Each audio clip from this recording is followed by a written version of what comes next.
Hey, how you doing? Justin here again. Here we are for lesson 5, which is about using your blues licks. Now, the thing that's really important that you suss out is that you can use the one lick over and over again. The idea of doing a blues solo isn't just stringing together loads of licks. It's using one lick really well. If we go back to my initial analogy about saying that licks are like words, then the way to think of it is this is conjugating your verb. This is trying to find as many different ways of using the one word as you can. So what I'm going to do is just show you a couple of examples of that. I'm going to use a backing track which is on my really useful play along tracks, and actually a free download as well. So if you go to the product section of my website and go to really useful play along tracks, which I think at the moment is on the bottom, if you click on that, have a look at the CD. A bit further down the page you'll find some examples, and you can actually download this backing track, 12-bar blues backing track, for free.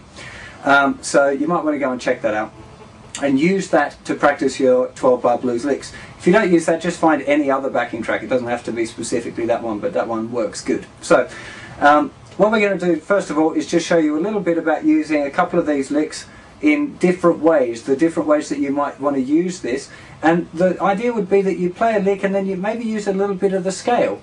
You know, that's what the scale's for. It's kind of, you know, you're picking out letters from the alphabet to join up your words, like you would say use the words B and A and V to join up your other nouns or verbs or adjectives or whatever you happen to be saying. Analogy kind of runs out of steam a bit there, but okay, so I'm just going to, I just discovered my Apple computer has this remote control and I've never used it before, but it seems to be, if I click it, the song starts. Oh, it should do. It's whirring. Oh yeah, here we go. Oh, let's play the wrong song. Okay, here we go. So, here was our first lick, which was this. Yeah? So you can keep using that like...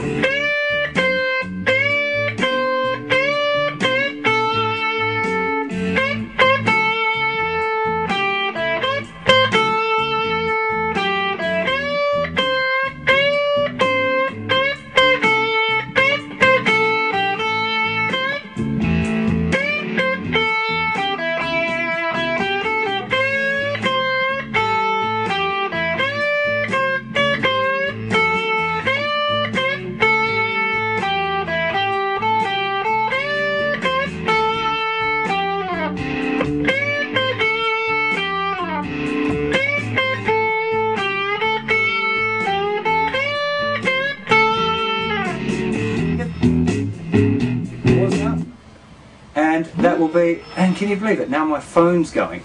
Okay, phone call finished. So, hopefully you got a bit of a look at the way that I was using that one lick in lots of different ways. It's a really, really important skill that you learn how to just take one lick and try and turn it into a whole solo.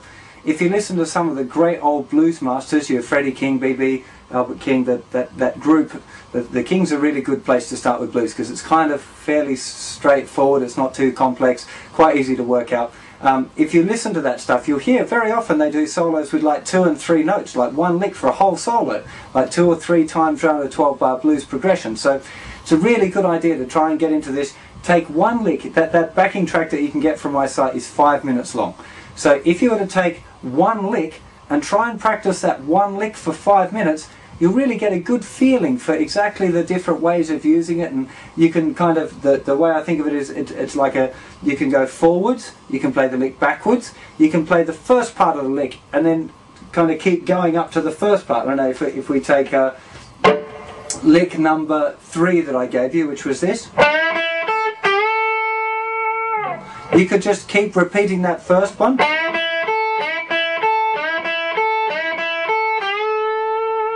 You could get stuck on the last 2 notes and go,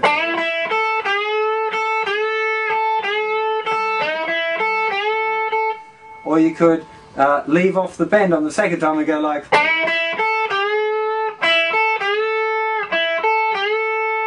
or you could just keep doing that last bend over again. You could play it backwards.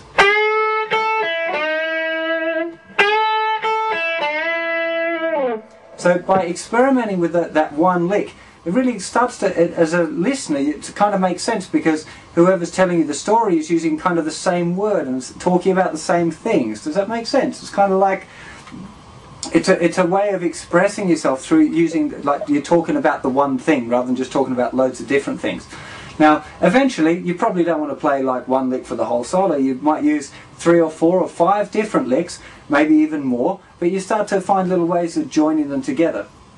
Which comes on to the next really important bit. Again, I talked about this a little bit on the beginner's course, is the idea of phrasing and being able to speak in sentences. Because you don't just speak continuously, you play a bit and then you rest a bit. So the idea is not just to play like the one lick, but to play it, and then it's okay to leave a space. It's okay to have a full stop in your solo. So if I do, let's say I take lick number 3, and I'm going to start using it, and I'm going to try and put a bit of space in there so you can hear the idea of using space in the lick. So let me just flick it back to the beginning. No, that's gone to the wrong song again. Here we go. This should work now. Here we go. So lick number 3.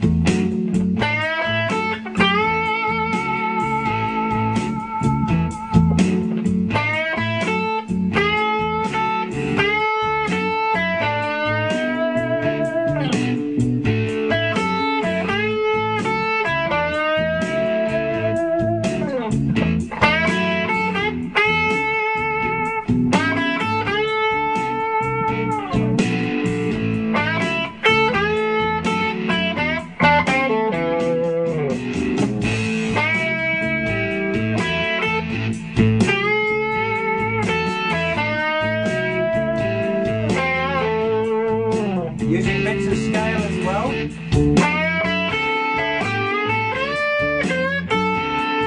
Uh-oh, lick number 1 snuck in.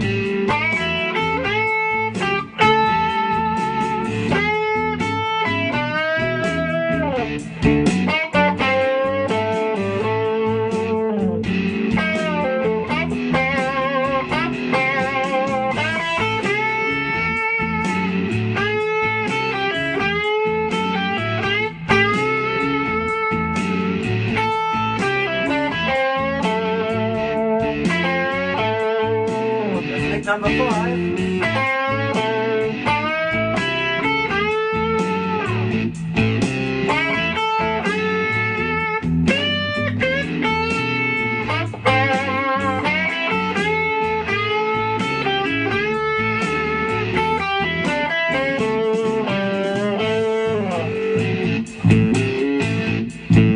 Okay, so hopefully you heard a little bit that I was kind of playing a lick and having little gaps, sometimes to tell you what licks I was playing. Right at the end there, I played all of the 5 licks that we've done in order, just so you can kind of hear them in a real context. Of course, I'm not trying to show you like an amazing blues solo. I'm trying to teach you and show you like here's some licks and here's how you can string them together. So the next step for you, download the backing track, try and play about with those 5 licks as best you can. Really fiddle about.